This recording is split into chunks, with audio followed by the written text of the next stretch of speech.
ఈ రోజే డౌన్లోడ్ చేయండి. మీ ఫేవరెట్ షోస్ చూడండి. జరిగిన దాంట్లో తప్పు మా అమ్మదే అని కాసేపు ఒప్పుకుందాం.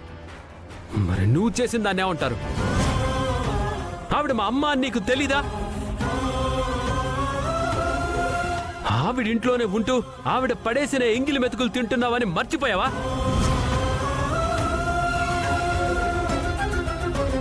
నలుగురిలోనూ మా అమ్మ నిలబెట్టి నిలదీసే స్థాయి అనేది ఆస్తిలో కానీ మరి ఏ విషయంలో కానీ మా అమ్మ కాలి గోటికి సరిపోతావా నువ్వు? అసలు జరిగిందేంటో తెలియకుండా ఎందుకు అంత మాటలు మాట్లాడుతున్నావు? అవసరం లేదు నానమ్మా. దీని కారణంగా ఏం జరిగిందో ఊర్లో అందరూ చూశారు కదా. ఇంత జరిగిన తర్వాత ఇక డిస్కషన్స్ అనవసరం. నువ్వు నా ఇంట్లో ఉండడానికి వీల్లేదు.